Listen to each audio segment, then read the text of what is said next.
Perkenalkan, nama saya Febiolola Milinia Triana dari PPG Prajabatan kelas 004 Informatika gelombang 1 tahun 2024. Di sini saya akan menjawab dari studi kasus yang telah diberikan oleh Bapak Zainal Arifin, SSI MKom pada mata kuliah Computational Thinking.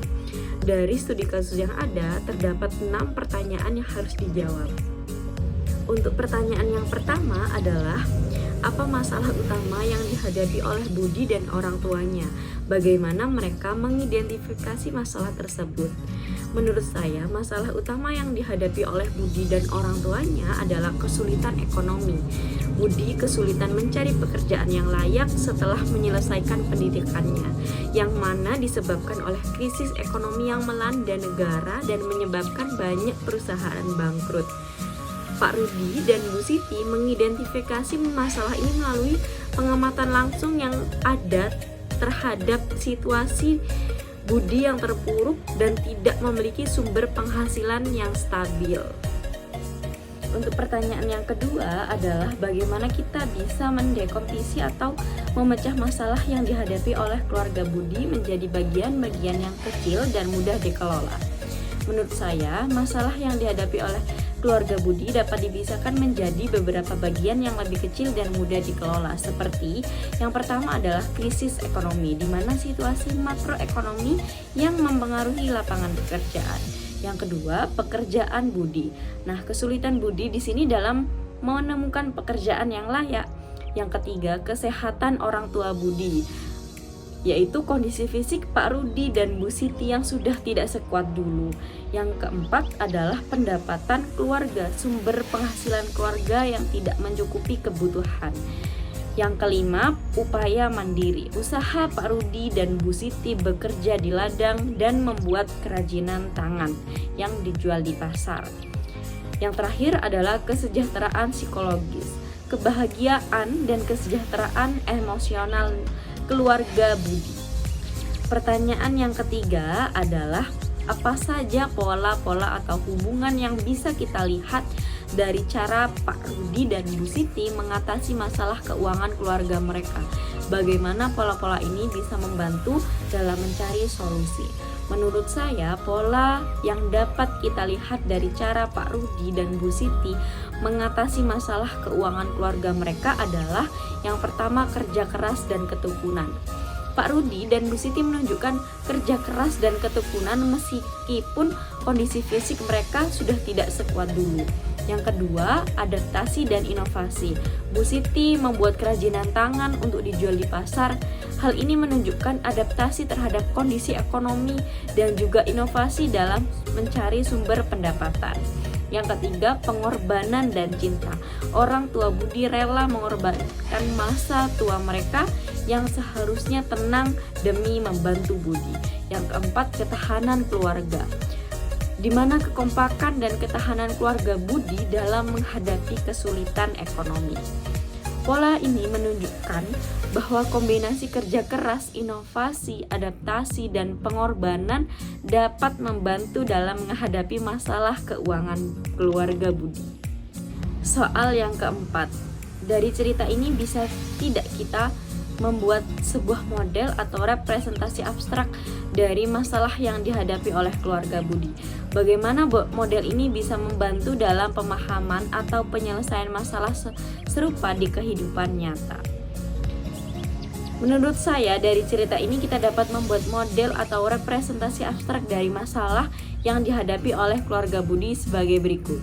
Masalah keuangan yang dihadapi oleh keluarga Budi dapat dilihat sebagian dari masalah yang lebih besar, seperti krisis ekonomi yang melanda negara. Masalah Budi mencari pekerjaan yang layak dapat kita lihat sebagian dari masalah keuangan yang lebih luas. Model ini membantu dalam pemahaman dan penyelesaian masalah serupa di kehidupan nyata dengan cara memahami bagaimana masalah keuangan dapat berhubungan dengan masalah yang lainnya. Soal yang kelima, jika kita ingin membuat sebuah algoritma untuk membantu Budi mencari pekerjaan yang layak, langkah-langkah apa saja yang perlu disertakan dalam algoritma tersebut? Bagaimana kita bisa memastikan bahwa algoritma ini efisien dan efektif? Menurut saya, langkah-langkah dalam algoritma untuk membantu Budi mencari pekerjaan yang layak, yang pertama adalah analisis keterampilan, di mana identifikasi keterampilan dan kualifikasi yang dimiliki oleh Budi. Yang kedua, pencarian informasi, menelusuri lowongan pekerjaan melalui berbagai sumber, misalnya koran, online, bahkan sosial media yang lain. Yang ketiga, peningkatan keterampilan, mengambil kursus atau pelatihan tambahan jika diperlukan. Yang keempat, membuat CV dan surat lamaran. Buatlah CV dan surat lamaran yang menarik. Yang kelima, pengajuan lamaran. Kirimkan lamaran ke perusahaan yang sesuai dengan passion. Kemudian yang keenam, persiapan wawancara. Melatih wawancara kerja dan mempersiapkan jawaban untuk pertanyaan umum. Yang ketujuh, jaringan profesional. Memanfaatkan jaringan profesional untuk mendapatkan referensi. Yang terakhir, tindak lanjut. Lakukan untuk tindak lanjut setelah mengirimkan lamaran atau wawancara. Untuk memastikan algoritma ini efisien dan efektif, kita bisa melakukan dua cara. Yang pertama adalah evaluasi hasil. Tinjau kembali dan tingkatkan setiap langkah berdasarkan umpan balik. Yang kedua, penyesuaian rencana. Sesuaikan rencana pencarian kerja sesuai dengan tren pasar kerja. Pertanyaan yang keenam, bagaimana pemikiran komputasional dapat membantu Pak Rudi dan Bu Siti dalam mengelola sumber daya mereka agar tetap bisa mendukung Budi? Apa contoh penerapan pemikiran komputasional dalam situasi ini? Menurut saya, pemikiran komputasional dapat membantu Pak Rudi dan Bu Siti dalam mengelola sumber daya mereka dengan cara yang pertama adalah pemecahan masalah. Identifikasi masalah utama dan pemecahan menjadi masalah yang lebih kecil. Misalnya membagi waktu antara bekerja di ladang dan membuat kerajinan. Yang kedua, algoritma membuat rencana kerja harian untuk mengoptimalkan waktu dan tenaga. Kemudian abstraksi, mengidentifikasi pola pengeluaran dan pendapatan untuk mengelola anggaran keluarga. Yang keempat, automasi, menggunakan alat bantu atau teknologi sederhana untuk meningkatkan efisiensi pekerjaan. Misalnya alat pertanian yang efisien, teknologi sederhana untuk membuat kerajinan dari Bu Siti. Contoh penerapan pemikiran komputasional. Yang pertama, pengaturan waktu. Membuat jadwal kerja yang efektif untuk memaksimalkan hasil kerja di ladang dan pembuatan kerajinan oleh Bu Siti. Yang kedua, anggaran keuangan. Gunakan model penganggaran untuk mengatur pendapatan dan pengeluaran secara efisien. Yang ketiga, optimalisasi produk atau optimalisasi produksi.